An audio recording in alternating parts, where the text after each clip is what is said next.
संपूर्ण शिव पुराण विद्येश्वर संहिता का पहला अध्याय से 15वें अध्याय तक। शिव पुराण विद्येश्वर संहिता। पहला अध्याय। प्रयाग में सूत जी से मुनियों का तुरंत पापनाश करने वाले साधन के विषय में प्रश्न। व्यास जी कहते हैं, धर्म का महान क्षेत्र जहाँ गंगा यमुना का संगम है, उस पुण्यमय प्रयाग जो ब्रह्मलोक का मार्ग है, वहाँ एक बार महातेजस्वी महाभाग महात्मा मुनियों ने विशाल यज्ञ का आयोजन किया। उस ज्ञान यज्ञ का समाचार सुनकर पौराणिक शिरोमणि व्यास जी के शिष्य सूत जी वहाँ मुनियों के दर्शन के लिए आए।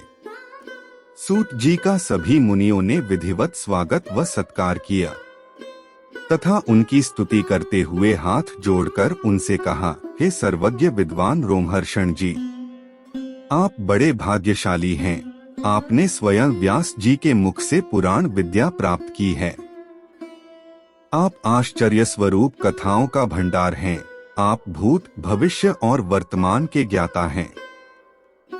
हमारा सौभाग्य है कि आपके दर्शन हुए। आपका यहाँ आना निरर्थक नहीं हो सकता। आप कल्याणकारी हैं। उत्तम बुद्धि वाले सूत जी, यदि आपका अनुग्रह हो तो गोपनीय होने पर भी आप शुभाशुभ तत्व का वर्णन करें, जिससे हमारी तृप्ति नहीं होती और उसे सुनने की हमारी इच्छा ऐसे ही रहती है। कृपा कर उस विषय का वर्णन करें। घोर कलियुग आने पर मनुष्य पुण्य कर्म से दूर होकर दुराचार में फंस जाएंगे, दूसरों की बुराई करेंगे, पराई स्त्रियों के प्रति आसक्त होंगे, हिंसा करेंगे, मूर्ख नास्तिक और पशु बुद्धि हो जाएंगे। सूत जी, कलियुग में वेद प्रतिपादित वर्ण आश्रम व्यवस्था नष्ट हो जाएगी। प्रत्येक वर्ण और आश्रम में रहने वाले अपने अपने धर्मों के आचरण का परित्याग कर विपरीत आचरण करने में सुख प्राप्त करेंगे। इस सामाजिक वर्ण संकरता से लोगों का पतन होगा, परिवार टूट जाएंगे, समाज बिखर जाएगा। प्राकृतिक आपदाओं से जगह जगह लोगों की मृत्यु होगी, धन का क्षय होगा। स्वार्थ और लोभ की प्रवृत्ति बढ़ जाएगी, ब्राह्मण लोभी हो जाएंगे और वेद बेचकर धन प्राप्त करेंगे। मद से मोहित होकर दूसरों को ठगेंगे, पूजा पाठ नहीं करेंगे और ब्रह्म ज्ञान से शून्य होंगे। क्षत्रिय अपने धर्म को त्याग कर कुसंगी, पापी और व्यभिचारी हो जाएंगे। शौर्य से रहित हो वे शूद्रों जैसा व्यवहार करेंगे और काम के अधीन हो जाएंगे। वैश्य धर्म से विमुख हो संस्कार भ्रष्ट होकर कुमार्गी, धनोपार्जन परायण होकर नापतौल में ध्यान लगाएंगे। शूद्र अपना धर्म कर्म छोड़कर अच्छी वेशभूषा से सुशोभित हो व्यर्थ घूमेंगे। वे कुटिल और ईर्ष्यालु होकर अपने धर्म के प्रतिकूल हो जाएंगे, कुकर्मी और वाद विवाद करने वाले होंगे। वे स्वयं को कुलीन मानकर सभी धर्मों और वर्णों में विवाह करेंगे एवं स्त्रियां सदाचार से विमुख हो जाएंगी। वे अपने पति का अपमान करेंगी और सास-ससुर से लड़ेंगी। मलिन भोजन करेंगी एवं उनका शील स्वभाव बहुत बुरा होगा। सूत जी, इस तरह जिनकी बुद्धि नष्ट हो गई है और जिन्होंने अपने धर्म का त्याग कर दिया है, ऐसे लोग लोक परलोक में उत्तम गति कैसे प्राप्त करेंगे? इस चिंता से हम सभी व्याकुल हैं। परोपकार के समान कोई धर्म नहीं है। इस धर्म का पालन करने वाला दूसरों को सुखी करता हुआ स्वयं भी प्रसन्नता अनुभव करता है। यह भावना यदि निष्काम हो तो कर्ता का हृदय शुद्ध करते हुए उसे परमति प्रदान करती है। हे महामुने, आप समस्त सिद्धांतों के ज्ञाता हैं। कृपा कर कोई ऐसा उपाय बताइए जिससे इन सबके पापों का तत्काल नाश हो जाए। व्यास जी कहते हैं, उन श्रेष्ठ मुनियों की यह बात सुनकर सूत जी मन ही मन परम श्रेष्ठ भगवान शंकर का स्मरण करके उनसे इस प्रकार बोले। शिव पुराण विद्येश्वर संहिता। दूसरा अध्याय। शिव पुराण का परिचय और महिमा। सूत जी कहते हैं, साधु महात्माओं, आपने बहुत अच्छी बात पूछी है। यह प्रश्न तीनों लोगों का हित करने वाला है। आप लोगों के स्नेहपूर्ण आग्रह पर गुरुदेव व्यास का स्मरण कर मैं समस्त पापराशियों से उद्धार करने वाले शिव पुराण की अमृत कथा का वर्णन कर रहा हूँ। ये वेदांत का सार सर्वस्व है। यही परलोक में परमार्थ को देने वाला है तथा दुष्टों का विनाश करने वाला है। इसमें भगवान शिव के उत्तम यश का वर्णन है। धर्म, अर्थम, काम और मोक्ष आदि पुरुषार्थों को देने वाला पुराण अपने प्रभाव की दृष्टि से वृद्धि तथा विस्तार को प्राप्त हो रहा है। शिव पुराण अध्ययन से कलियुग के सभी पापों में लिप्त जीव उत्तम गति को प्राप्त होंगे। इसके उदय से ही कलियुग का उत्पात शांत हो जाएगा। शिव पुराण को वेद तुल्य माना जाएगा। इसका प्रवचन सर्वप्रथम भगवान शिव ने ही किया था। इस पुराण के 12 खंड या भेद हैं। ये 12 संहिताएं हैं। 1 विद्येश्वर संहिता, 2 रुद्र संहिता, 3 विनायक संहिता, 4 उमा संहिता, 5 सहस्रकोटिरुद्र संहिता, 6 एकादशरुद्र संहिता, 7 कैलाश संहिता, 8 शतरुद्र संहिता, 9 कोटिरुद्र संहिता, 10 मातृ संहिता, 11 वायवीय संहिता तथा 12 धर्म संहिता। मूल शिव पुराण में कुल 1,00,000 श्लोक हैं, परंतु व्यास जी ने इसे 24,000 श्लोकों में संक्षिप्त कर दिया है। पुराणों की क्रम संख्या में शिव पुराण का चौथा स्थान है, जिसमें 7 संहिताएं हैं। पूर्व काल में भगवान शिव ने 100 करोड़ श्लोकों का पुराण ग्रंथ ग्रंथित किया था। सृष्टि के आरंभ में निर्मित यह पुराण साहित्य अधिक विस्तृत था। द्वापर युग में द्वैपायन आदि महर्षियों ने पुराण को 18 भागों में विभाजित कर 4,00,000 श्लोकों में इसको संक्षिप्त कर दिया। इसके उपरांत व्यास जी ने 24,000 श्लोकों में इसका प्रतिपादन किया। यह वेदतुल्य पुराण विद्येश्वर रुद्र संहिता, शतरुद्र संहिता, कोटिरुद्र संहिता, उमा संहिता, कैलाश संहिता और वायवीय संहिता नामक 7 संहिताओं में विभाजित है। यह 7 संहिताओं वाला शिव पुराण वेद के समान प्रामाणिक तथा उत्तम गति प्रदान करने वाला है। इस निर्मल शिव पुराण की रचना भगवान शिव द्वारा की गई है तथा इसको संक्षेप में संकलित करने का श्रेय व्यास जी को जाता है। शिव पुराण सभी जीवों का कल्याण करने वाला, सभी पापों का नाश करने वाला है। यही सत्पुरुषों को कल्याण प्रदान करने वाला है। यह तुलना रहित है तथा इसमें वेद प्रतिपादित अद्वैत ज्ञान तथा निष्कपट धर्म का प्रतिपादन है। शिव पुराण श्रेष्ठ मंत्र समूहों का संकलन है तथा यही सभी के लिए शिवधाम की प्राप्ति का साधन है। समस्त पुराणों में सर्वश्रेष्ठ शिव पुराण ईर्ष्या रहित अंतःकरण वाले विद्वानों के लिए जानने की वस्तु है। इसमें परमात्मा का गान किया गया है। इस अमृतमयी शिव पुराण को आदर से पढ़ने और सुनने वाला मनुष्य भगवान शिव का प्रिय होकर परम गति को प्राप्त कर लेता है। शिव पुराण विद्येश्वर संहिता, 3 अध्याय, श्रवण, कीर्तन और मनन साधनों की श्रेष्ठता। व्यास जी कहते हैं, सूत जी के वचनों को सुनकर सभी महर्षि बोले, भगवान आप वेद तुल्य अद्भुत एवं पुण्यमयी शिव पुराण की कथा सुनाइए। सूत जी ने कहा, हे महर्षिगण, आप कल्याणमय भगवान शिव का स्मरण करके वेद के सार से प्रकट शिव पुराण की अमृत कथा सुनिए। शिव पुराण में भक्ति, ज्ञान और वैराग्य का गान किया गया है। जब सृष्टि आरंभ हुई तो 6 कुलों के महर्षि आपस में वाद विवाद करने लगे कि अमुक वस्तु उत्कृष्ट है, अमुक नहीं। जब इस विवाद ने बड़ा रूप धारण कर लिया तो सभी अपनी शंका के समाधान के लिए सृष्टि की रचना करने वाले अविनाशी ब्रह्मा जी के पास जाकर हाथ जोड़कर कहने लगे, हे प्रभु, आप संपूर्ण जगत को धारण कर उनका पोषण करने वाले हैं। प्रभु, हम जानना चाहते हैं कि संपूर्ण तत्वों से परे परात्पर पुराण पुरुष कौन हैं? ब्रह्मा जी ने कहा, ब्रह्मा, विष्णु, रुद्र और इंद्र आदि से युक्त संपूर्ण जगत समस्त भूतों एवं इंद्रियों के साथ पहले प्रकट हुआ है। वे देव महादेव ही सर्वज्ञ और संपूर्ण हैं।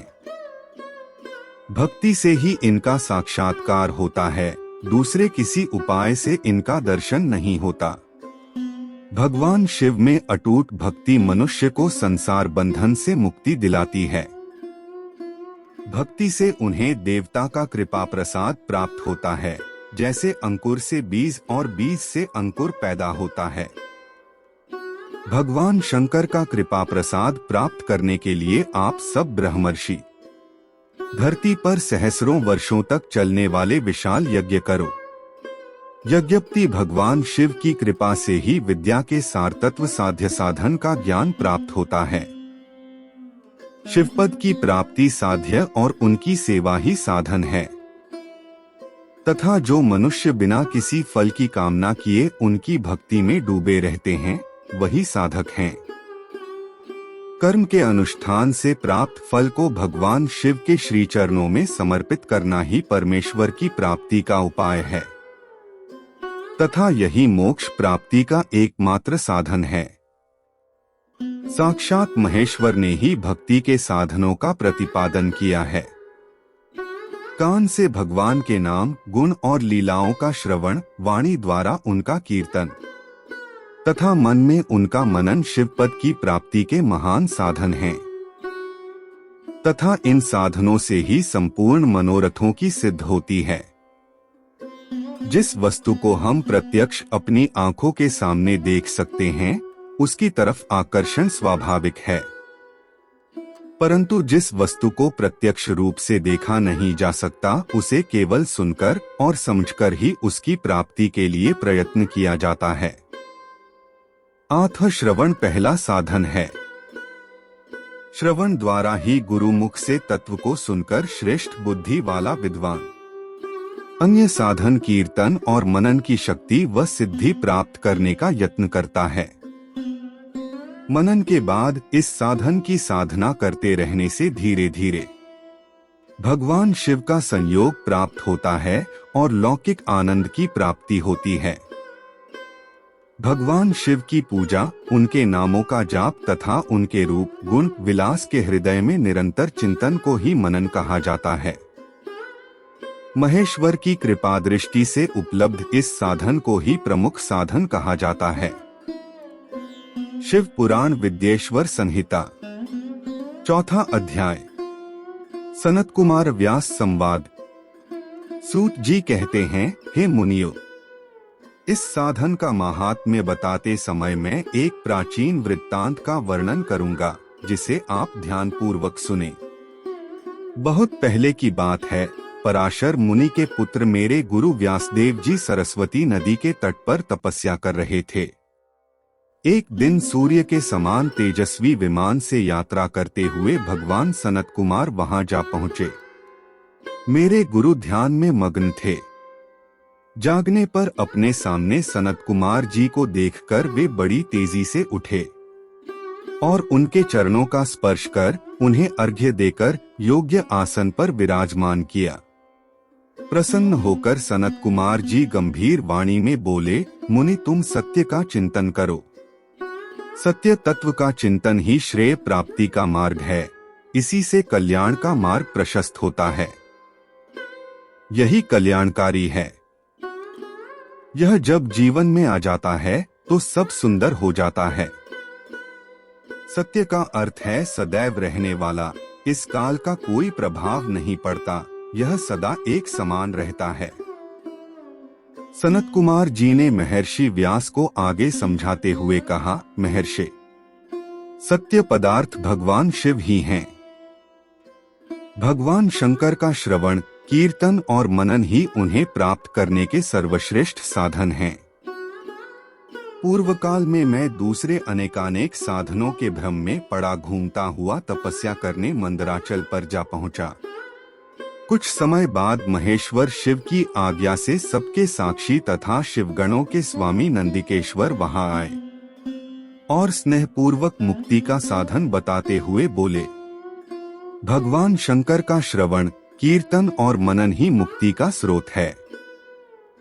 यह बात मुझे स्वयं देवाधिदेव भगवान शिव ने बताई है, अतः तुम इन्हीं साधनों का अनुष्ठान करो। व्यास जी से ऐसा कहकर अनुगामियों सहित सनत कुमार ब्रह्मधाम को चले गए। इस प्रकार इस उत्तम वृत्तांत का संक्षेप में मैंने वर्णन किया है। ऋषि बोले, सूत जी, आपने श्रवण, कीर्तन और मनन को मुक्ति का उपाय बताया है, किंतु जो मनुष्य इन तीनों साधनों में असमर्थ हो, वह मनुष्य कैसे मुक्त हो सकता है? किस कर्म के द्वारा बिना यत्न के ही मोक्ष मिल सकता है? शिव पुराण विद्येश्वर संहिता 5वां अध्याय। शिवलिंग का रहस्य एवं महत्व। सूत जी कहते हैं, हे शौनक जी, श्रवण, कीर्तन और मनन जैसे साधनों को करना प्रत्येक के लिए सुगम नहीं है। इसके लिए योग्य गुरु और आचार्य चाहिए। गुरुमुख से सुनी गई वाणी मन की शंकाओं को दग्ध करती है। गुरुमुख से सुने शिव तत्व द्वारा शिव के रूप स्वरूप के दर्शन और गुणानुवाद में रसानुभूति होती है। तभी भक्त कीर्तन कर पाता है। यदि ऐसा कर पाना संभव न हो, तो मोक्षार्थी को चाहिए कि वह भगवान शंकर की मूर्ति स्थापना करके रोज उनकी पूजा करे। इसे अपनाकर वह इस संसार सागर से पार हो सकता है। संसार सागर से पार होने के लिए इस तरह की पूजा आसानी से भक्तिपूर्वक की जा सकती है। अपनी शक्ति एवं सामर्थ्य के अनुसार धनराशि से शिवलिंग या शिव मूर्ति की स्थापना कर भक्तिभाव से उसकी पूजा करनी चाहिए। मंडप, गोपुर, तीर्थ, मठ एवं क्षेत्र की स्थापना कर उत्सव का आयोजन करना चाहिए तथा पुष्प, धूप, वस्त्र, गंध, दीप तथा पुआ और तरह तरह के भोजन नैवेद्य के रूप में अर्पित करने चाहिए।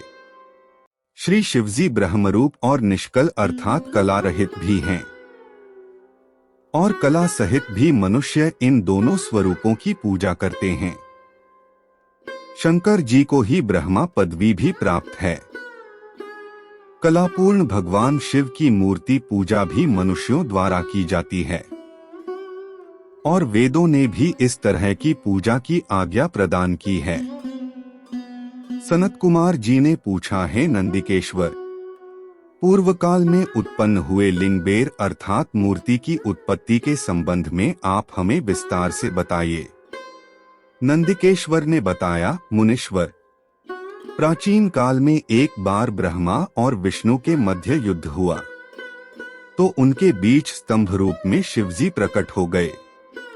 इस प्रकार उन्होंने पृथ्वीलोक का संरक्षण किया।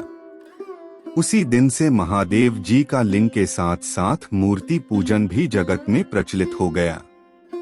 अन्य देवताओं की साकार अर्थात मूर्ति पूजा होने लगी, जो कि अभीष्ट फल प्रदान करने वाली थी। परंतु शिवजी के लिंग और मूर्ति दोनों रूप ही पूजनीय हैं।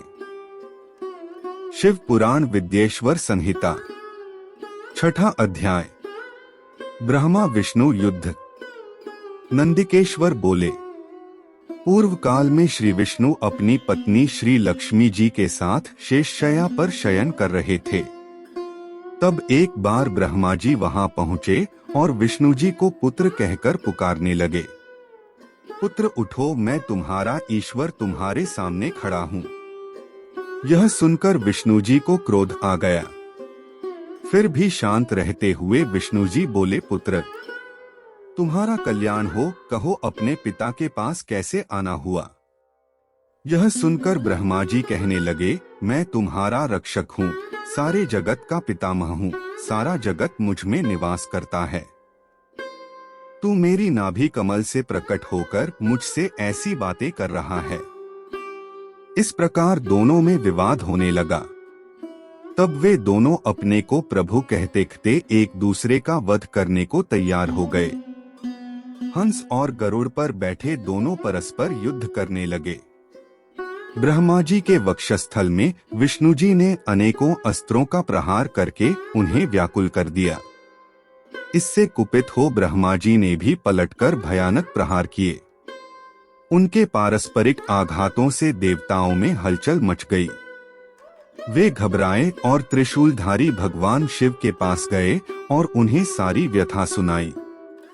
भगवान शिव अपनी सभा में उमा देवी सहित सिंहासन पर विराजमान थे और मंद मंद मुस्कुरा रहे थे।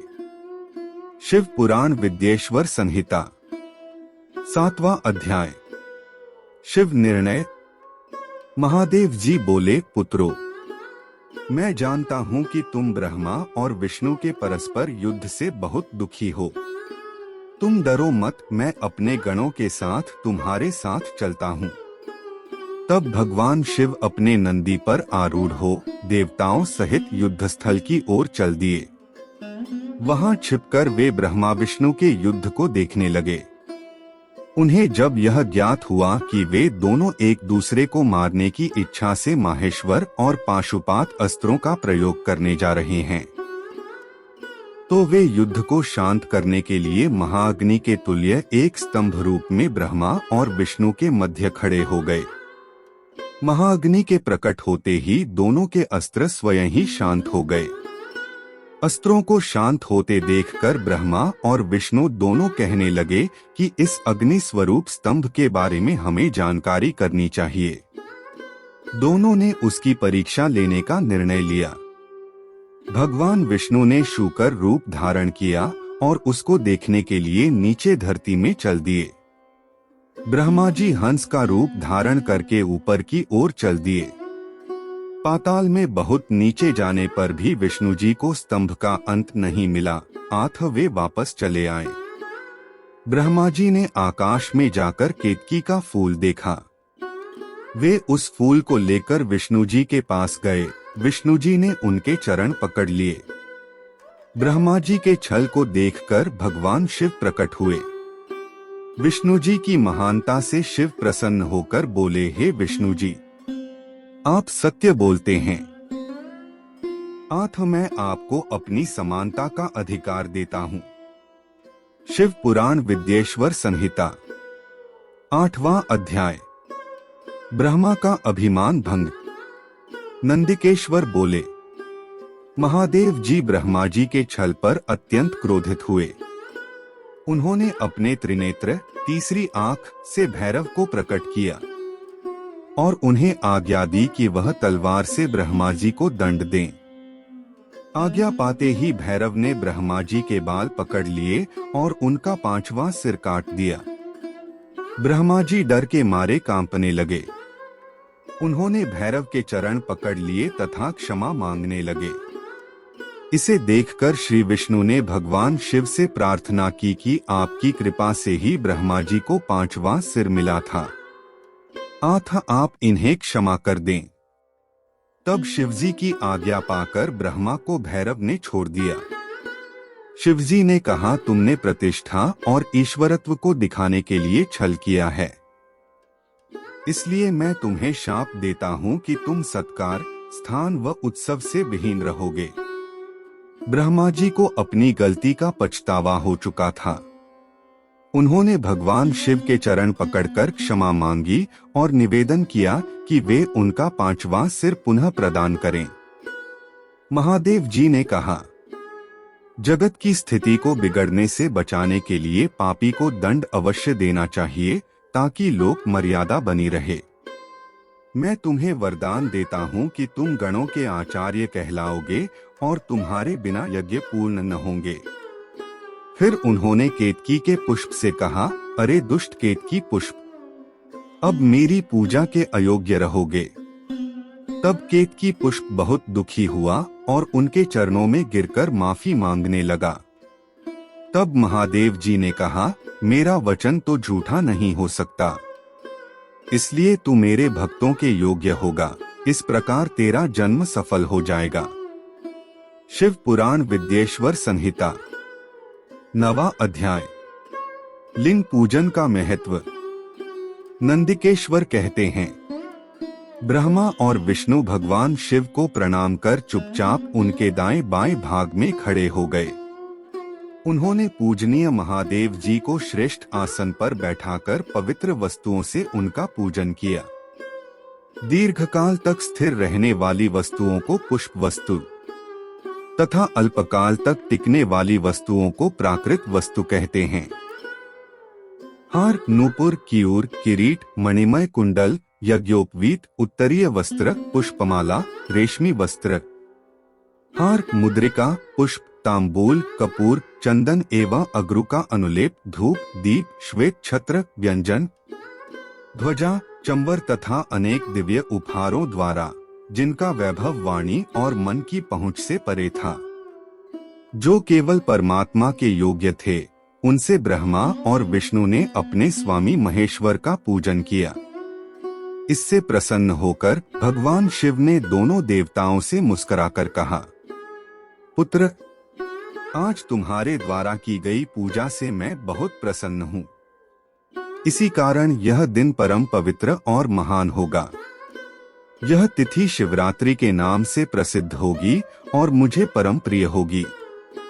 इस दिन जो मनुष्य मेरे लिंग अर्थात निराकार रूप की या मेरी मूर्ति अर्थात साकार रूप की दिन रात निराहार रहकर अपनी शक्ति के अनुसार निश्चल भाव से यथोचित पूजा करेगा, वह मेरा परम प्रिय भक्त होगा। पूरे वर्ष भर निरंतर मेरी पूजा करने पर जो फल मिलता है, वह फल शिवरात्रि को मेरा पूजन करके मनुष्य तत्काल प्राप्त कर लेता है।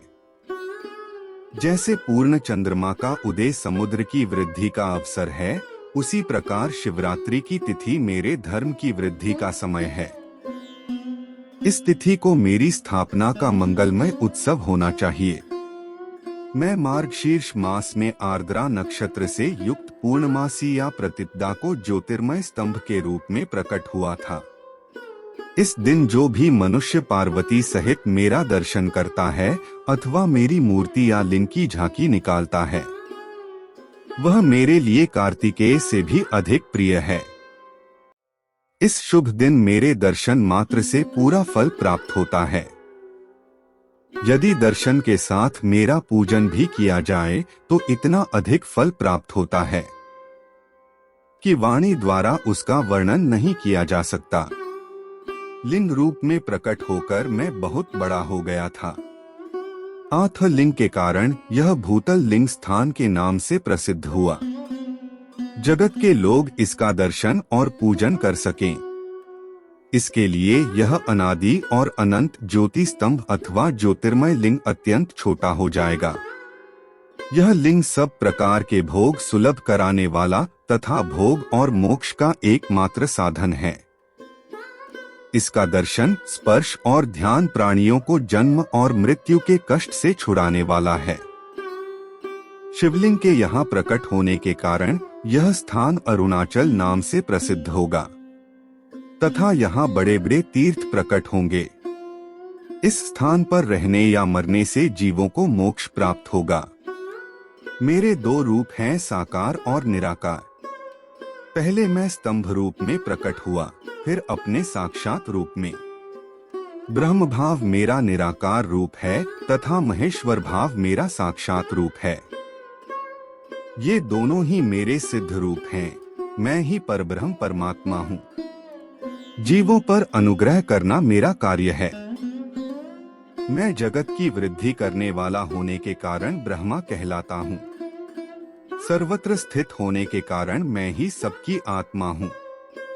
सर्ग से लेकर अनुग्रह तक जो जगत संबंधी 5 कृत्य हैं, वे सदा ही मेरे हैं। मेरी ब्रह्मरूपता का बोध कराने के लिए पहले लिंग प्रकट हुआ, फिर अज्ञात ईश्वरत्व का साक्षात्कार कराने के लिए मैं जगदीश्वर रूप में प्रकट हो गया। मेरा सकल रूप मेरे ईशत्व का और निष्कल रूप मेरे ब्रह्मस्वरूप का बोध कराता है। मेरा लिंग मेरा स्वरूप है और मेरे सामीप्य की प्राप्ति कराने वाला है। मेरे लिंग की स्थापना करने वाले मेरे उपासक को मेरी समानता की प्राप्ति हो जाती है तथा मेरे साथ एकत्व का अनुभव करता हुआ संसार सागर से मुक्त हो जाता है। वह जीते जी परमानंद की अनुभूति करता हुआ शरीर का त्याग कर शिवलोक को प्राप्त होता है, अर्थात मेरा ही स्वरूप हो जाता है।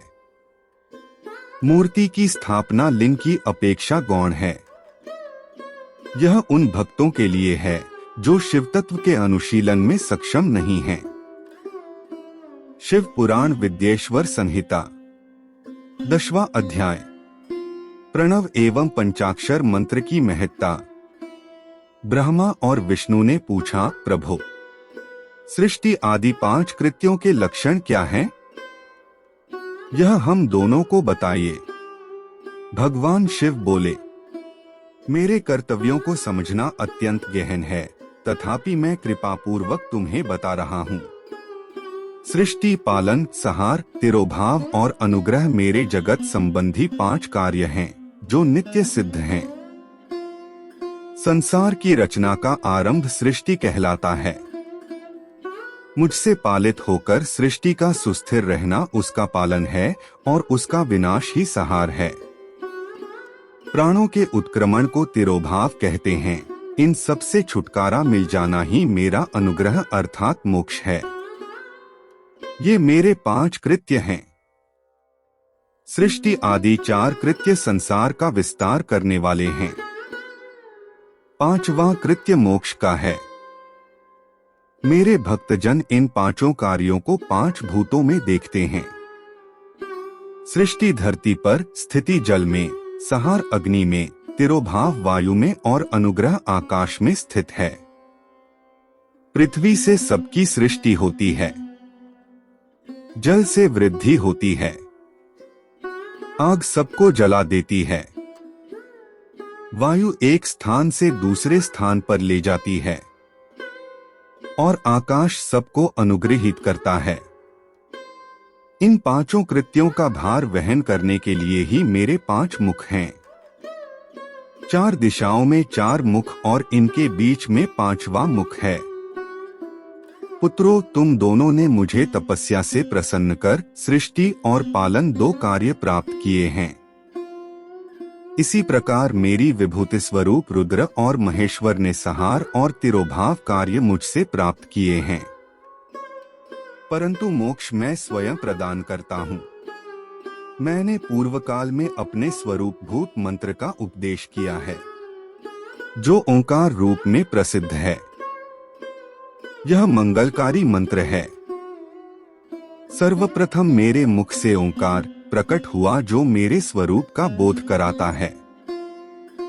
इसका स्मरण निरंतर करने से मेरा ही सदा स्मरण होता है। मेरे उत्तरवर्ती मुख से अकार का, पश्चिम मुख से उकार का, दक्षिण मुख से मकार का, पूर्ववर्ती मुख से बिंदु का तथा मध्यवर्ती मुख से नाद का प्रकटीकरण हुआ है। इस प्रकार इन 5 अवयवों से ओंकार का विस्तार हुआ है। इन 5 अवयवों के एकाकार होने पर प्रणव नामक अक्षर उत्पन्न हुआ। जगत में उत्पन्न सभी स्त्री पुरुष इस प्रणव मंत्र में व्याप्त हैं। यह मंत्र शिव शक्ति दोनों का बोधक है। इसी से पंचाक्षर मंत्र नमः शिवाय की उत्पत्ति हुई है। यह मेरे साकार रूप का बोधक है। इस पंचाक्षर मंत्र से मातृका वर्ण प्रकट हुए हैं जो 5 भेद वाले हैं। इसी से शिरोमंत्र सहित त्रिपदा गायत्री का प्राकट्य हुआ है। इस गायत्री से संपूर्ण वेद प्रकट हुए और उन वेदों से करोड़ों मंत्र निकले हैं। उन मंत्रों से विभिन्न कार्यों की सिद्धि होती है। इस पंचाक्षर प्रणव मंत्र से सभी मनोरथ पूर्ण होते हैं। इस मंत्र से भोग और मोक्ष दोनों प्राप्त होते हैं। नंदिकेश्वर कहते हैं, जगदम्बा उमा गौरी पार्वती के साथ बैठे महादेव ने उत्तरवर्ती मुख बैठे ब्रह्मा और विष्णु को पर्दा करने वाले वस्त्र से आच्छादित कर उनके मस्तक पर अपना हाथ रखकर धीरे धीरे उच्चारण कर उन्हें उत्तम मंत्र का उपदेश दिया। 3 बार मंत्र का उच्चारण करके भगवान शिव ने उन्हें शिष्यों के रूप में दीक्षा दी। गुरुदक्षिणा के रूप में दोनों ने अपने आप को समर्पित करते हुए दोनों हाथ जोड़कर उनके समीप खड़े हो जगतगुरु भगवान शिव की इस प्रकार स्तुति करने लगे। ब्रह्मा विष्णु बोले, प्रभु, आपके साकार और निराकार 2 रूप हैं। आप तेज से प्रकाशित हैं, आप सबके स्वामी हैं, आप सर्वात्मा को नमस्कार है। आप प्रणव मंत्र के बताने वाले हैं तथा आप ही प्रणव लिंग वाले हैं। सृष्टि, पालन, संहार, तिरोभाव और अनुग्रह आदि आपके ही कार्य हैं। आपके 5 मुख हैं, आप ही परमेश्वर हैं, आप सबकी आत्मा हैं, ब्रह्मा हैं। आपके गुण और शक्तियां अनंत हैं। हम आपको नमस्कार करते हैं। इन पंक्तियों से स्तुति करते हुए गुरु महेश्वर को प्रसन्न कर ब्रह्मा और विष्णु ने उनके चरणों में प्रणाम किया। महेश्वर बोले, आर्द्रा नक्षत्र में चतुर्दशी को यदि इस प्रणव मंत्र का जप किया जाए तो यह अक्षय फल देने वाला है। सूर्य की संक्रांति में महा आर्द्रा नक्षत्र में एक बार किया प्रणव जप करोड़ों गुना जप का फल देता है। मृगशिरा नक्षत्र का अंतिम भाग तथा पुनर्वसु का शुरू का भाग पूजा, होम और तर्पण के लिए सदा आर्द्रा के समान ही है। मेरे लिंग का दर्शन प्रातः काल अर्थात मध्याह्न से पूर्व काल में करना चाहिए। मेरे दर्शन पूजन के लिए चतुर्दशी तिथि उत्तम है। पूजा करने वालों के लिए मेरी मूर्ति और लिंग दोनों समान हैं। फिर भी मूर्ति की अपेक्षा लिंग का स्थान ऊंचा है, इसलिए मनुष्यों को शिवलिंग का ही पूजन करना चाहिए। लिंग का मंत्र से और मूर्ति का पंचाक्षर मंत्र से पूजन करना चाहिए। शिवलिंग की स्वयं स्थापना करके या दूसरों से स्थापना करवाकर उत्तम द्रव्यों से पूजा करने से मेरा पद सुलभ होता है। इस प्रकार दोनों शिष्यों को उपदेश देकर भगवान शिव अंतर्धान हो गए। शिव पुराण विद्येश्वर संहिता 11वां अध्याय। शिवलिंग की स्थापना और पूजन विधि का वर्णन। ऋषियों ने पूछा, सूत जी, शिवलिंग की स्थापना कैसे करनी चाहिए तथा उसकी पूजा कैसे, किस काल में तथा किस द्रव्य द्वारा करनी चाहिए। सूत जी ने कहा, महर्षियों, मैं तुम लोगों के लिए इस विषय का वर्णन करता हूँ, इसे ध्यान से सुनो और समझो। अनुकूल एवं शुभ समय में किसी पवित्र तीर्थ में, नदी के तट पर, ऐसी जगह पर शिवलिंग की स्थापना करनी चाहिए जहां रोज पूजन कर सके। पार्थिव द्रव्य से, जलमय द्रव्य से अथवा तेजस द्रव्य से पूजन करने से उपासक को पूजन का पूरा फल प्राप्त होता है। शुभ लक्षणों में पूजा करने पर यह तुरंत फल देने वाला है। चल प्रतिष्ठा के लिए छोटा शिवलिंग श्रेष्ठ माना जाता है। अचल प्रतिष्ठा हेतु बड़ा शिवलिंग अच्छा रहता है। शिवलिंग की पीठ सहित स्थापना करनी चाहिए। शिवलिंग की पीठ गोल, चौकोर, त्रिकोण अथवा खाट के पाए की भांति ऊपर नीचे मोटा और बीच में पतला होना चाहिए। ऐसा लिंग पीठ महान फल देने वाला होता है। पहले मिट्टी अथवा लोहे से शिवलिंग का निर्माण करना चाहिए। जिस द्रव्य से लिंग का निर्माण हो उसी से उसका पीठ बनाना चाहिए। यही अचल प्रतिष्ठा वाले शिवलिंग की विशेषता है। चल प्रतिष्ठा वाले शिवलिंग में लिंग व प्रतिष्ठा एक ही तत्व से बनानी चाहिए। लिंग की लंबाई स्थापना करने वाले मनुष्य के 12 अंगुल के बराबर होनी चाहिए। इससे कम होने पर फल भी कम प्राप्त होता है, परंतु 12 अंगुल से लंबाई अधिक भी हो सकती है। चल लिंग में लंबाई स्थापना करने वाले के 1 अंगुल के बराबर होनी चाहिए, उससे कम नहीं। यजमान को चाहिए कि पहले वह शिल्प शास्त्र के अनुसार देवालय बनवाए तथा उसमें सभी देवगणों की मूर्ति स्थापित करे। देवालय का गर्भगृह सुंदर, सुदृढ़ और स्वच्छ होना चाहिए। उसमें पूर्व और पश्चिम में 2 मुख्य द्वार हों। जहां शिवलिंग की स्थापना करनी हो उस स्थान के गर्त में नीलम, लाल, वैदूर्य, श्याम, मरकत, मोती, मूंगा, गोमेद और हीरा इन 9 रत्नों को वैदिक मंत्रों के साथ छोड़े। 5 वैदिक मंत्रों द्वारा 5 स्थानों से पूजन करके अग्नि में आहुति दें और परिवार सहित मेरी पूजा करके आचार्य को धन से तथा भाई बंधुओं को मनचाही वस्तु से संतुष्ट करें। याचकों को सुवर्ण, गृह एवं भू संपत्ति तथा गाय आदि प्रदान करें।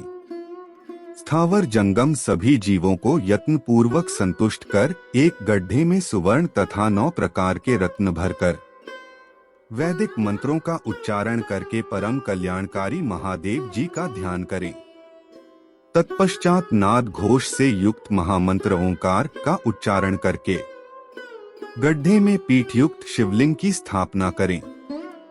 वहां परम सुंदर मूर्ति की भी स्थापना करनी चाहिए तथा भूमि संस्कार की विधि जिस प्रकार शिवलिंग के लिए की गई है उसी प्रकार मूर्ति की प्रतिष्ठा भी करनी चाहिए। मूर्ति की स्थापना अर्थात प्रतिष्ठा पंचाक्षर मंत्र से करनी चाहिए। मूर्ति को बाहर से भी लिया जा सकता है परंतु वह साधु पुरुषों द्वारा पूजित हो। इस प्रकार शिवलिंग व मूर्ति द्वारा की गई महादेव जी की पूजा शिवपद प्रदान करने वाली है। स्थावर और जंगम से लिंग भी 2 तरह का हो गया है। वृक्ष लता आदि को स्थावर लिंग कहते हैं और कृमि कीट आदि को जंगम लिंग। स्थावर लिंग को सींचना चाहिए तथा जंगम लिंग को आहार एवं जल देकर तृप्त करना चाहिए। यूं चराचर जीवों को भगवान शंकर का प्रतीक मानकर उनका पूजन करना चाहिए। इस तरह महालिंग की स्थापना करके विविध उपचारों द्वारा उसका रोज पूजन करें तथा देवालय के पास ध्वजारोहण करें। शिवलिंग साक्षात शिव का पद प्रदान करने वाला है। इस तरह किया गया भगवान शिव का पूजन शिवपद की प्राप्ति कराने वाला है। सभी शिवलिंगों की स्थापना के उपरांत चाहे वे मनुष्य द्वारा स्थापित, ऋषियों या देवताओं द्वारा अथवा अपने आप प्रकट हुए हों, सभी का उपर्युक्त विधि से पूजन करना चाहिए, तभी फल प्राप्त होता है। उसकी परिक्रमा और नमस्कार करने से शिवपद की प्राप्ति होती है। शिवलिंग का नियम पूर्वक दर्शन भी कल्याणकारी होता है। मिट्टी, आटा, गाय के गोबर, फूल, कनेर पुष्प, फल, गुड़, मक्खन, भस्म अथवा अन्न से शिवलिंग बनाकर प्रतिदिन पूजन करें तथा प्रतिदिन 10,000 प्रणव मंत्रों का जाप करें अथवा दोनों संध्याओं के समय 1 सहस्र प्रणव मंत्रों का जाप करें। इससे भी शिव पद की प्राप्ति होती है। जप काल में प्रणव मंत्र का उच्चारण मन की शुद्धि करता है। नाद और बिंदु से युक्त ओंकार को कुछ विद्वान समान प्रणव कहते हैं। प्रतिदिन 10,000 पंचाक्षर मंत्र का जाप अथवा दोनों संध्याओं को 1 सहस्र मंत्र का जाप शिव पद की प्राप्ति कराने वाला है। सभी ब्राह्मणों के लिए प्रणव से युक्त पंचाक्षर मंत्र अति फलदायक है। कलश से किया स्नान, मंत्र की दीक्षा, मातृकाओं का न्यास, सत्य से पवित्र अंतःकरण, ब्राह्मण तथा ज्ञानी गुरु सभी को उत्तम माना गया है। पंचाक्षर मंत्र का 5 करोड़ जाप करने से मनुष्य भगवान शिव के समान हो जाता है। 1, 2, 3 अथवा 4 करोड़ जाप करके मनुष्य क्रमशः ब्रह्मा, विष्णु, रुद्र तथा महेश्वर का पद प्राप्त कर लेता है। यदि 1000 दिनों तक प्रतिदिन 1 सहस्र जाप पंचाक्षर मंत्रों का किया जाए और प्रतिदिन ब्राह्मण को भोजन कराया जाए तो इससे अभीष्ट कार्य की सिद्धि होती है। ब्राह्मण को प्रतिदिन प्रातःकाल 1008 बार गायत्री मंत्र का जाप करना चाहिए, क्योंकि गायत्री मंत्र शिव पद की प्राप्ति कराता है। वेद मंत्रों और वैदिक सूक्तियों का भी नियम से जाप करें। अन्य मंत्रों में जितने अक्षर हैं उनके उतने लाख जाप करें। इस प्रकार यथाशक्ति जाप करने वाला मनुष्य मोक्ष प्राप्त करता है। अपनी पसंद से कोई एक मंत्र अपनाकर प्रतिदिन उसका जाप करें अथवा का नित्य 1 सहस्र जाप करें। ऐसा करने से संपूर्ण मनोरथों की सिद्धि होती है। जो मनुष्य भगवान शिव के लिए फुलवाड़ियां बगीचे लगाता है तथा शिव मंदिर में झाड़ने बुहारने का सेवा कार्य करता है, ऐसे शिव भक्त को पुण्य कर्म की प्राप्ति होती है। अंत समय में भगवान शिव उसे मोक्ष प्रदान करते हैं। काशी में निवास करने से भी योग और मोक्ष की प्राप्ति होती है। इसलिए आमरण भगवान शिव के क्षेत्र में निवास करना चाहिए। उस क्षेत्र में स्थित बावड़ी, तालाब, कुआं और पोखर को शिवलिंग समझकर वहां स्नान, दान और जाप करके मनुष्य भगवान शिव को प्राप्त कर लेता है। जो मनुष्य शिव के क्षेत्र में अपने किसी मृत संबंधी का दाह, दशा, मासिक श्राद्ध अथवा वार्षिक श्राद्ध करता है अथवा अपने पितरों को पिंड देता है, वह तत्काल सभी पापों से मुक्त हो जाता है और अंत में शिवपद प्राप्त करता है। लोक में अपने वर्ण के अनुसार आचरण करने व सदाचार का पालन करने से शिव पद की प्राप्ति होती है। निष्काम भाव से किया गया कार्य अभीष्ट फल देने वाला एवं शिवपद प्रदान करने वाला होता है। दिन के प्रातः, मध्याह्न और सायं 3 विभाग होते हैं। इनमें सभी को एक एक प्रकार के कर्म का प्रतिपादन करना चाहिए। प्रातःकाल रोजाना दैनिक शास्त्र कर्म, मध्याह्न सकाम कर्म तथा सायंकाल शांति कर्म के लिए पूजन करना चाहिए। इसी प्रकार रात्रि में 4 प्रहर होते हैं, उनमें से बीच के 2 प्रहर निशीथकाल कहलाते हैं। इसी काल में पूजा करनी चाहिए, क्योंकि यह पूजा अभीष्ट फल देने वाली है। कलयुग में कर्म द्वारा ही फल की सिद्धि होगी। इस प्रकार विधि पूर्वक और समयानुसार भगवान शिव का पूजन करने वाले मनुष्य को अपने कर्मों का पूरा फल मिलता है। ऋषियों ने कहा, सूत जी, ऐसे पुण्य क्षेत्र कौन कौन से हैं, जिनका आश्रय लेकर सभी स्त्री पुरुष शिवपद को प्राप्त कर लें? कृपया कर हमें बताइए। शिव पुराण विद्येश्वर संहिता 12वां अध्याय, मोक्षदायक पुण्य क्षेत्रों का वर्णन। सूत जी बोले, हे विद्वान और बुद्धिमान महर्षियों, मैं मोक्ष देने वाले शिव क्षेत्रों का वर्णन कर रहा हूँ। पर्वत, वन और कानों सहित इस पृथ्वी का विस्तार 50 करोड़ योजन है। भगवान शिव की इच्छा से पृथ्वी ने सभी को धारण किया है। भगवान शिव ने भूतल पर विभिन्न स्थानों पर वहां के प्राणियों को मोक्ष देने के लिए शिव क्षेत्र का निर्माण किया है। कुछ क्षेत्रों को देवताओं और ऋषियों ने अपना निवास स्थान बनाया है, इसलिए उसमें तीर्थत्व प्रकट हो गया है। बहुत से तीर्थ ऐसे हैं जो स्वयं प्रकट हुए हैं। तीर्थ क्षेत्र में जाने पर मनुष्य को सदा स्नान, दान और जाप करना चाहिए, अन्यथा मनुष्य रोग, गरीबी तथा मूर्खता आदि दोषों का भागी हो जाता है। जो मनुष्य अपने देश में मृत्यु को प्राप्त होता है, वह इस पुण्य के फल से दोबारा मनुष्य योनि प्राप्त करता है, परंतु पापी मनुष्य दुर्गति को ही प्राप्त करता है। हे ब्राह्मणों, पुण्य क्षेत्र में किया गया पाप कर्म अधिक दृढ़ हो जाता है। अतः पुण्य क्षेत्र में निवास करते समय पाप कर्म करने से बचना चाहिए। सिंधु और सतलुज नदी के तट पर बहुत से पुण्य क्षेत्र हैं। सरस्वती नदी परम पवित्र और 60 मुख वाली है, अर्थात उसकी 60 धाराएं हैं। इन धाराओं के तट पर निवास करने से परम पद की प्राप्ति होती है। हिमालय से निकली हुई पुण्य सलिला गंगा 100 मुख वाली नदी है। इसके तट पर काशी, प्रयाग आदि पुण्य क्षेत्र हैं। मकर राशि में सूर्य होने पर गंगा की तटभूमि अधिक प्रशस्त एवं पुण्यदायक हो जाती है। सोनभद्र नदी की 10 धाराएं हैं। बृहस्पति के मकर राशि में आने पर यह अत्यंत पवित्र तथा अभीष्ट फल देने वाली है। इस समय यहाँ स्नान और उपवास करने से विनायक पद की प्राप्ति होती है। पुण्य सलिला महानदी नर्मदा के 24 मुख हैं। इसमें स्नान करके तट पर निवास करने से मनुष्य को वैष्णव पद की प्राप्ति होती है। तमसा के 12 तथा रेवा के 10 मुख हैं। परम पुण्यमयी गोदावरी के 21 मुख हैं। यह ब्रह्महत्या तथा गोवध पाप का नाश करने वाली एवं रुद्रलोक देने वाली है। कृष्णवेणी नदी समस्त पापों का नाश करने वाली है।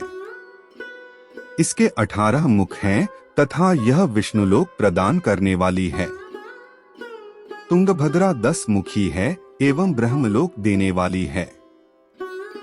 सुवर्ण मुखरी के 9 मुख हैं।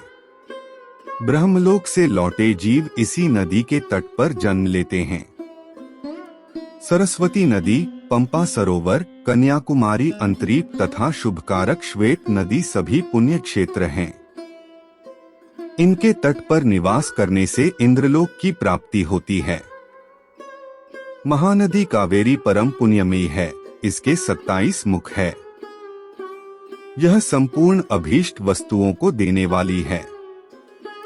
इसके तट ब्रह्मा विष्णु का पद देने वाले हैं। कावेरी के जो तट शैव क्षेत्र के अंतर्गत हैं, वे अभीष्ट फल तथा शिवलोक प्रदान करने वाले हैं। नैमिषारण्य तथा बद्रिकाश्रम में सूर्य और बृहस्पति के मेष राशि में आने पर स्नान और पूजन करने से ब्रह्मलोक की प्राप्ति होती है। सिंह और कर्क राशि में सूर्य की संक्रांति होने पर सिंधु नदी में किया स्नान तथा केदार तीर्थ के जल का पान एवं स्नान ज्ञानदायक माना जाता है। बृहस्पति के सिंह राशि में स्थित होने पर भाद्र मास में गोदावरी के जल में स्नान करने से शिवलोक की प्राप्ति होती है। ऐसा स्वयं भगवान शिव ने कहा था। सूर्य और बृहस्पति के कन्या राशि में स्थित होने पर यमुना और सोमभद्र में स्नान से धर्मराज और गणेश लोक में महान भोग की प्राप्ति होती है। ऐसी महर्षियों की मान्यता है। सूर्य और बृहस्पति के तुला राशि में होने पर कावेरी नदी में स्नान करने से भगवान विष्णु के वचन की महिमा से अभीष्ट फल की प्राप्ति होती है। मार्गशीर्ष माह में सूर्य और बृहस्पति के वृश्चिक राशि में आने पर नर्मदा में स्नान करने से विष्णु पद की प्राप्ति होती है। सूर्य और बृहस्पति के धनु राशि में होने पर सुवर्ण मुखरी नदी में किया स्नान शिवलोक प्रदान करने वाला है। मकर राशि में सूर्य और बृहस्पति के माघ मास में होने पर गंगाजी में किया गया स्नान शिवलोक प्रदान कराने वाला है। शिवलोक के पश्चात ब्रह्मा और विष्णु के स्थानों में सुख भोग कर अंत में मनुष्य को ज्ञान की प्राप्ति होती है। माघ मास में सूर्य के कुंभ राशि में होने पर फाल्गुन मास में गंगा तट पर किया श्राद्ध, पिंडदान अथवा तिलोदक दान पिता और नाना दोनों कुलों के पितरों की अनेकों पीढ़ियों का उद्धार करने वाला है। गंगा व कावेरी नदी का आश्रय लेकर तीर्थवास करने से पाप का नाश हो जाता है। ताम्रपर्णी और वेगवती नदियां ब्रह्मलोक की प्राप्ति रूप फल देने वाली हैं। इनके तट पर स्वर्गदायक क्षेत्र हैं। इन नदियों के मध्य में बहुत से पुण्य क्षेत्र हैं। यहाँ निवास करने वाला मनुष्य अभीष्ट फल का भागी होता है। सदाचार, उत्तम वृत्ति तथा सद्भावना के साथ मन में दया भाव रखते हुए विद्वान पुरुष को तीर्थ में निवास करना चाहिए, अन्यथा उसे फल नहीं मिलता। पुण्य क्षेत्र में जीवन बिताने का निश्चय करने पर तथा वास करने पर पहले का सारा पाप तत्काल नष्ट हो जाएगा, क्योंकि पुण्य को ऐश्वर्यदायक कहा जाता है। हे ब्राह्मणों, तीर्थ में वास करने पर उत्पन्न पुण्य कायिक, वाचिक और मानसिक सभी पापों का नाश कर देता है। तीर्थ में किया मानसिक पाप कई कल्पों तक पीछा नहीं छोड़ता, यह केवल ध्यान से ही नष्ट होता है। वाचिक पाप जाप से तथा कायिक पाप शरीर को सुखाने जैसे कठोर तप से नष्ट होता है। आथ सुख चाहने वाले पुरुष को देवताओं की पूजा करते हुए और ब्राह्मणों को दान देते हुए पाप से बचकर ही तीर्थ में निवास करना चाहिए। शिव पुराण विद्येश्वर संहिता 13वां अध्याय। सदाचार, संध्या वंदन, प्रणव, गायत्री जाप एवं अग्निहोत्र की विधि तथा महिमा। ऋषियों ने कहा, सूत जी, आप हमें वह सदाचार सुनाइए जिससे विद्वान पुरुष पुण्य लोकों पर विजय पाता है। स्वर्ग प्रदान करने वाले धर्ममय तथा नरक का कष्ट देने वाले अधर्ममय आचारों का वर्णन कीजिए। सूत जी बोले, सदाचार का पालन करने वाला मनुष्य ही ब्राह्मण कहलाने का अधिकारी है। वेदों के अनुसार आचार का पालन करने वाले एवं वेद के अभ्यासी ब्राह्मण को विप्र कहते हैं। सदाचार, वेदाचार तथा विद्या गुणों से युक्त होने पर उसे द्विज कहते हैं। वेदों का कम आचार तथा कम अध्ययन करने वाले एवं राजा के पुरोहित अथवा सेवक ब्राह्मण को क्षत्रिय ब्राह्मण कहते हैं। जो ब्राह्मण कृषि या वाणिज्य कर्म करने वाला है तथा ब्राह्मणोचित आचार का भी पालन करता है, वह वैश्य ब्राह्मण है तथा स्वयं खेत जोतने वाला शूद्र ब्राह्मण कहलाता है। जो दूसरों के दोष देखने वाला तथा परद्रोही है उसे चांडाल द्विज कहते हैं। क्षत्रियों में जो पृथ्वी का पालन करता है वह राजा है तथा अन्य मनुष्य राजत्वहीन क्षत्रिय माने जाते हैं। जो धान्य आदि वस्तुओं का क्रय विक्रय करता है वह वैश्य कहलाता है। दूसरों को वणिक कहते हैं। जो ब्राह्मणों, क्षत्रियों और वैश्यों की सेवा में लगा रहता है शूद्र कहलाता है। जो शूद्र हल जोतता है उसे वृषल समझना चाहिए। इन सभी वर्गों के मनुष्यों को चाहिए कि वे ब्रह्म मुहूर्त में उठकर पूर्व की ओर मुख करके देवताओं का, धर्म का, अर्थ का, उसकी प्राप्ति के लिए उठाए जाने वाले क्लेशों का तथा आय और व्यय का चिंतन करें। रात के अंतिम प्रहर के मध्य भाग में मनुष्य को उठकर मलमूत्र त्याग करना चाहिए। घर से बाहर शरीर को ढककर जाकर उत्तराभिमुख होकर मलमूत्र का त्याग करें। जल, अग्नि, ब्राह्मण तथा देवताओं का स्थान बचाकर बैठें, उठने पर उस ओर न देखें। हाथ पैरों की शुद्धि करके 8 बार कुल्ला करें। किसी वृक्ष के पत्ते से दातुन करें। दातुन करते समय तर्जनी अंगुली का उपयोग नहीं करें। तदंतर जल संबंधी देवताओं को नमस्कार कर मंत्र पाठ करते हुए जलाशय में स्नान करें। यदि कंठ तक या कमर तक पानी में खड़े होने की शक्ति न हो तो घुटने तक जल में खड़े होकर ऊपर जल छिड़ककर मंत्रोच्चारण करते हुए स्नान कर तर्पण करें। इसके उपरांत वस्त्र धारण कर उत्तरीय भी धारण करें। नदी अथवा तीर्थ में स्नान करने पर उतारे हुए वस्त्र वहां न धोएं। उसे किसी कुने, बावड़ी अथवा घर ले जाकर धोएं। कपड़ों को निचोड़ने से जो जल गिरता है वह एक श्रेणी के पितरों की तृप्ति के लिए होता है। इसके बाद जाबाली उपनिषद में बताए गए मंत्र से भस्म लेकर लगाएं। इस विधि का पालन करने से पूर्व यदि भस्म गिर जाए तो गिराने वाला मनुष्य नरक में जाता है। आपोहिष्ठा मंत्र से पाप शांति के लिए सिर पर जल छिड़ककर यस्य क्षयाय मंत्र पढ़कर पैर पर जल छिड़के। आपोहिष्ठा में 3 ऋचाएं हैं। पहली ऋचा का पाठ कर पैर, मस्तक और हृदय में जल छिड़के। दूसरी ऋचा का पाठ कर मस्तक, हृदय और पैर पर जल छिड़के तथा तीसरी ऋचा का पाठ करके हृदय, मस्तक और पैर पर जल छिड़के। इस प्रकार के स्नान को मंत्र स्नान कहते हैं। किसी अपवित्र वस्तु से स्पर्श हो जाने पर, स्वास्थ्य ठीक न रहने पर, यात्रा में या जल उपलब्ध न होने की दशा में मंत्र स्नान करना चाहिए। प्रातःकाल की संध्योपासना में गायत्री मंत्र का जाप करके 3 बार सूर्य को अर्घ्य दें।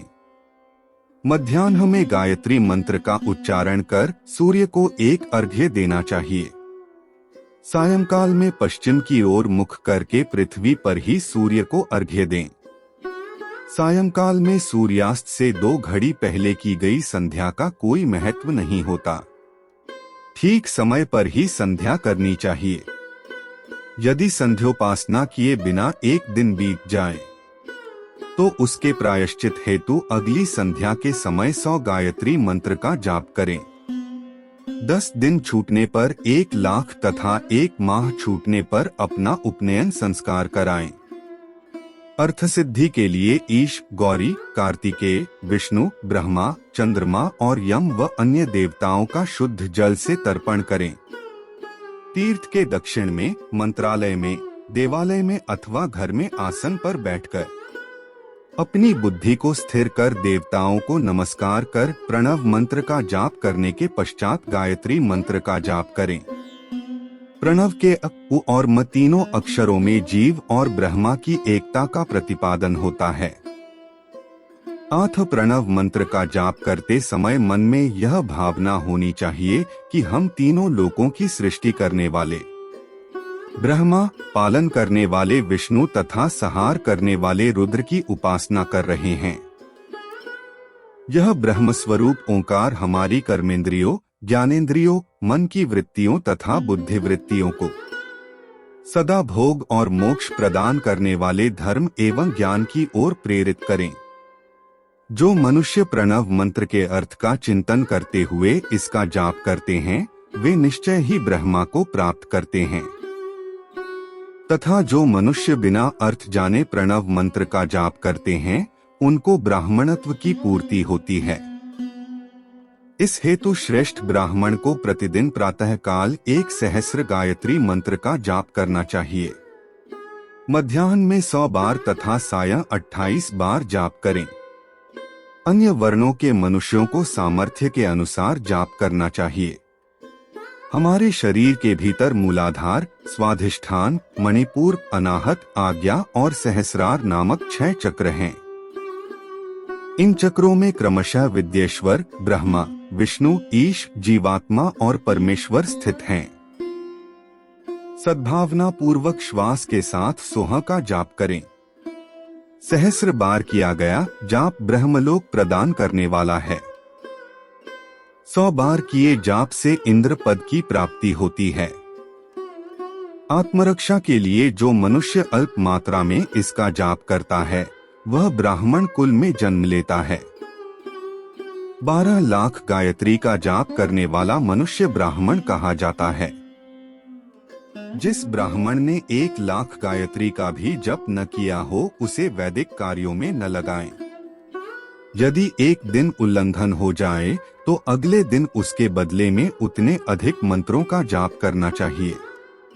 ऐसा करने से दोषों की शांति होती है। धर्म से अर्थ की प्राप्ति होती है, अर्थ से भोग सुलभ होता है, भोग से वैराग्य की संभावना होती है। धर्म पूर्वक उपार्जित धन से भोग प्राप्त होता है, उससे भोगों के प्रति आसक्ति उत्पन्न होती है। मनुष्य धर्म से धन पाता है एवं तपस्याओं से दिव्य रूप प्राप्त करता है। कामनाओं का त्याग करने से अंतःकरण की शुद्धि होती है, उस शुद्धि से ज्ञान का उदय होता है। सतयुग में तप को तथा कलियुग में दान को धर्म का अच्छा साधन माना गया है। सतयुग में ध्यान से, त्रेता में तपस्या से और द्वापर में यज्ञ करने से ज्ञान की सिद्धि होती है, परंतु कलियुग में प्रतिमा की पूजा से ज्ञान लाभ होता है। अधर्म हिंसात्मक और दुख देने वाला है। धर्म से सुख व अभ्युदय की प्राप्ति होती है। दुराचार से दुख तथा सदाचार से सुख मिलता है। अथ भोग और मोक्ष की सिद्धि के लिए धर्म का उपार्जन करना चाहिए। किसी ब्राह्मण को 100 वर्ष के जीवन निर्वाह की सामग्री देने पर ही ब्रह्मलोक की प्राप्ति होती है। 1 सहस्र चांद्रायण व्रत का अनुष्ठान ब्रह्मलोक दायक माना जाता है। दान देने वाला पुरुष जिस देवता को सामने रखकर दान करता है, अर्थात जिस देवता को वह दान द्वारा प्रसन्न करना चाहता है, उसी देवता का लोक उसे प्राप्त होता है। धनहीन पुरुष तपस्या कर अक्षय सुख को प्राप्त कर सकते हैं। ब्राह्मण को दान ग्रहण कर तथा यज्ञ करके धन का अर्जन करना चाहिए। क्षत्रिय बाहुबल से तथा वैश्य कृषि एवं गोरक्षा से धन का उपार्जन करें। इस प्रकार न्याय से उपार्जित धन को दान करने से दाता को ज्ञान की सिद्धि प्राप्त होती है एवं ज्ञान से ही मोक्ष की प्राप्ति सुलभ होती है। गृहस्थ मनुष्य को धन धान्य आदि सभी वस्तुओं का दान करना चाहिए। जिसके अन्न को खाकर मनुष्य कथा श्रवण तथा सत्कर्म का पालन करता है तो उसका आधा फल दाता को मिलता है। दान लेने वाले मनुष्य को दान में प्राप्त वस्तु का दान तथा तपस्या द्वारा पाप की शुद्धि करनी चाहिए। उसे अपने धन के 3 भाग करने चाहिए, एक धर्म के लिए, दूसरा वृद्धि के लिए एवं तीसरा उपभोग के लिए। धर्म के लिए रखे धन से नित्य, नैमित्तिक और इच्छित कार्य करें। वृद्धि के लिए रखे धन से ऐसा व्यापार करें जिससे धन की प्राप्ति हो, तथा उपभोग के धन से पवित्र भोग भोगें। खेती से प्राप्त धन का 10वां भाग दान कर दें, इससे पाप की शुद्धि होती है। वृद्धि के लिए किए गए व्यापार से प्राप्त धन का 6ठा भाग दान देना चाहिए। विद्वान को चाहिए कि वह दूसरों के दोषों का बखान न करे। ब्राह्मण भी दोषवश दूसरों के सुने या देखे हुए छिद्र को कभी प्रकट न करे। विद्वान पुरुष ऐसी बात न कहे जो समस्त प्राणियों के हृदय में रोष पैदा करने वाली हो। दोनों संध्याओं के समय अग्नि को विधिपूर्वक दी हुई आहुति से संतुष्ट करे। चावल, धान्य, घी, फल, कंद तथा हविष्य के द्वारा स्थालीपाक बनाए तथा यथोचित रीति से सूर्य और अग्नि को अर्पित करे। यदि दोनों समय अग्निहोत्र करने में असमर्थ हो तो संध्या के समय जाप और सूर्य की वंदना कर ले। आत्मज्ञान की इच्छा रखने वाले तथा धनी पुरुषों को इसी प्रकार उपासना करनी चाहिए। जो मनुष्य सदा ब्रह्मयज्ञ करते हैं, देवताओं की पूजा, अग्नि पूजा और गुरु पूजा प्रतिदिन करते हैं तथा ब्राह्मणों को भोजन तथा दक्षिणा देते हैं, वे स्वर्गलोक के भागी होते हैं। शिव पुराण विद्येश्वर संहिता 14वां अध्याय। अग्नियज्ञ, देवयज्ञ और ब्रह्मयज्ञ का वर्णन। ऋषियों ने कहा, प्रभो, अग्नियज्ञ, देवयज्ञ और ब्रह्मयज्ञ का वर्णन करके हमें कृतार्थ करें। सूत जी बोले, महर्षियों, गृहस्थ पुरुषों के लिए प्रातः और सायंकाल अग्नि में 2 चावल और द्रव्य की आहुति ही अग्नियज्ञ है।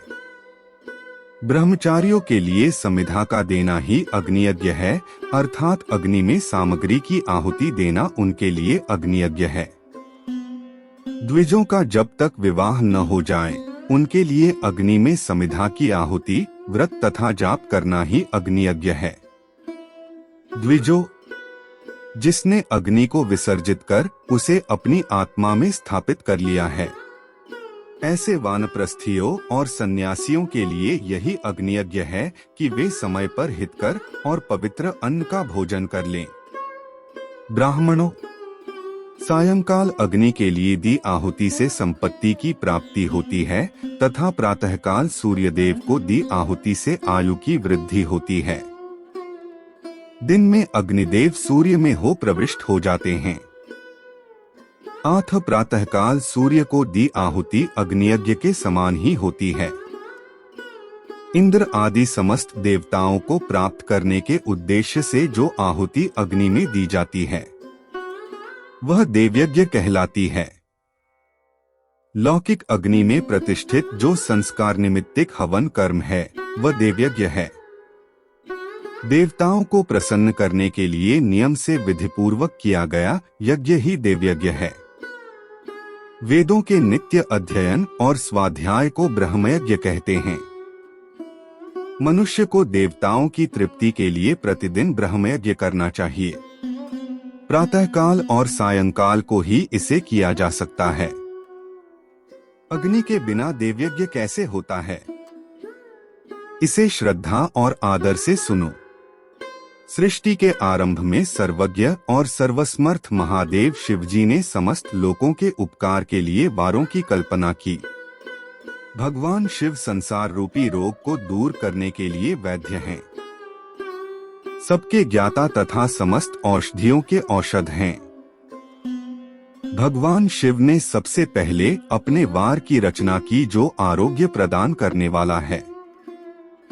तत्पश्चात अपनी माया शक्ति का वार बनाया जो संपत्ति प्रदान करने वाला है। जन्म काल में दुर्गतिग्रस्त बालक की रक्षा के लिए कुमार के वार की कल्पना की।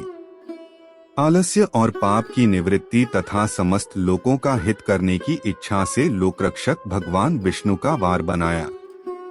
इसके बाद शिवजी ने पुष्टि और रक्षा के लिए आयुःकर्ता त्रिलोक सृष्टा परमेष्टि ब्रह्मा का आयुष्कारक वार बनाया।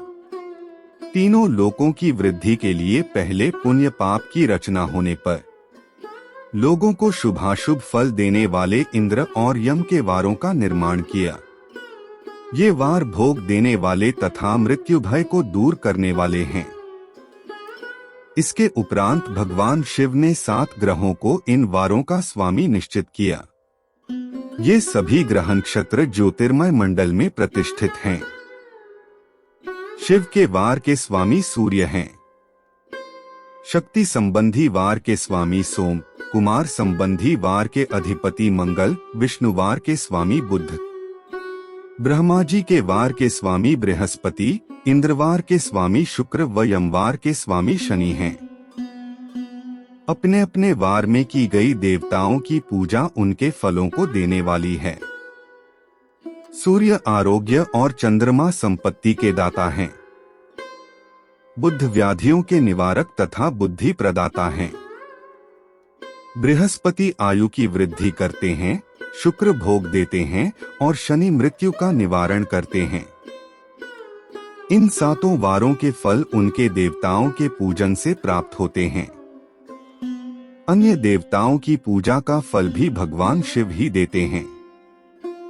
देवताओं की प्रसन्नता के लिए पूजा की 5 पद्धतियां हैं। पहले उन देवताओं के मंत्रों का जाप, दूसरा होम, तीसरा दान, चौथा तप तथा 5वां वेदी पर प्रतिमा में अग्नि अथवा ब्राह्मण के शरीर में विशिष्ट देव की भावना करके 16 उपचारों से पूजा तथा आराधना करना। दोनों नेत्रों तथा मस्तक के रोग में और कुष्ठ रोग की शांति के लिए भगवान सूर्य की पूजा करके ब्राह्मणों को भोजन कराएं। इससे यदि प्रबल प्रारब्ध का निर्माण हो जाए तो जरा एवं रोगों का नाश हो जाता है। इष्टदेव के नाम मंत्रों का जाप वार के अनुसार फल देते हैं। रविवार को सूर्य देव व अन्य देवताओं के लिए तथा अन्य ब्राह्मणों के लिए विशिष्ट वस्तु अर्पित करें। यह साधन विशिष्ट फल देने वाला होता है तथा इसके द्वारा पापों की शांति होती है। सोमवार को संपत्ति व लक्ष्मी की प्राप्ति के लिए लक्ष्मी की पूजा करें तथा पत्नी के साथ ब्राह्मणों को घी में पका अन्न भोजन कराएं। मंगलवार को रोगों की शांति के लिए काली की पूजा करें।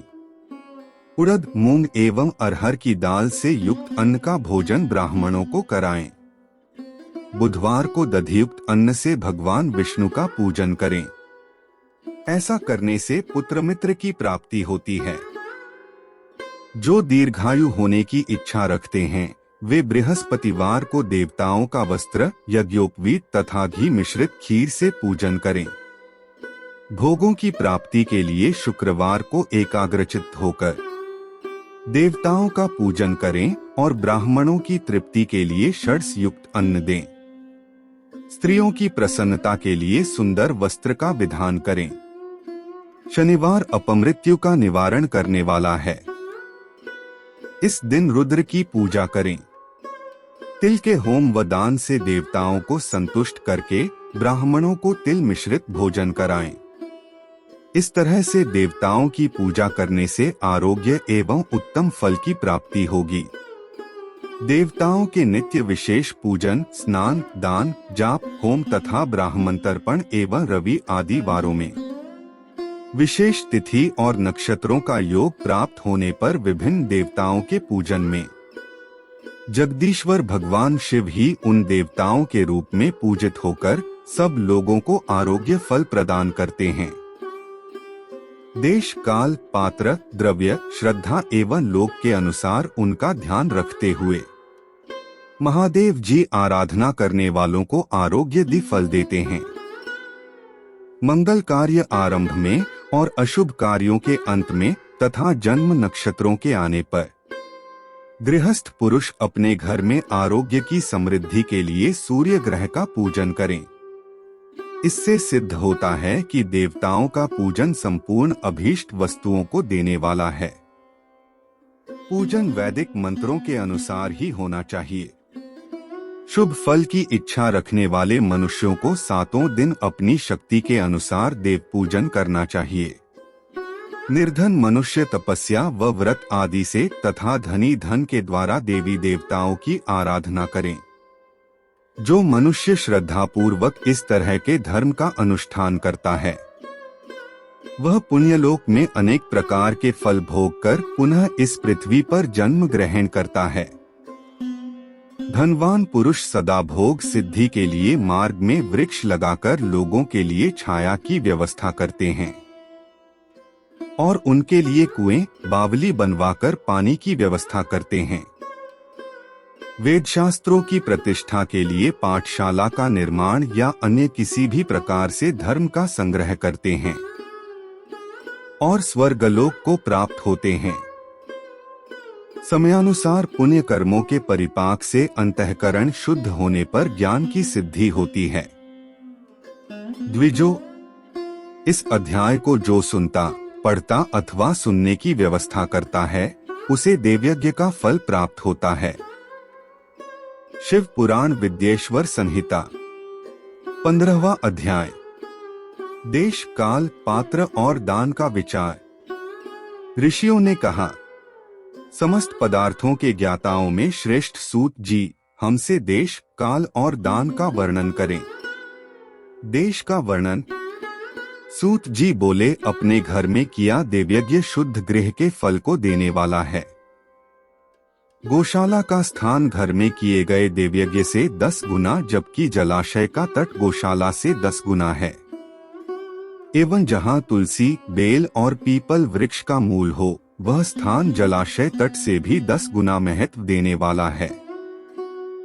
देवालय उससे भी अधिक महत्व रखता है। देवालय से 10 गुना महत्व रखता है तीर्थ भूमि का तट।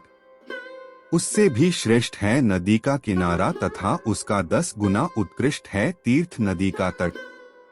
इससे भी अधिक महत्व रखने वाला है सप्तगंगा का तट, जिसमें गंगा, गोदावरी, कावेरी, ताम्रपर्णी, सिंधु, सरयू और रेवा नदियां आती हैं। इससे भी 10 गुना अधिक फल समुद्र का तट और उससे भी 10 गुना अधिक फल पर्वत चोटी पर पूजा करने से होता है। और सबसे अधिक महत्व का स्थान वह होता है जहां मन रम जाए। काल का वर्णन। सतयुग में यज्ञ, दान आदि से संपूर्ण फलों की प्राप्ति होती है। त्रेता में तिहाई, द्वापर में आधा, कलयुग में इससे भी कम फल प्राप्त होता है।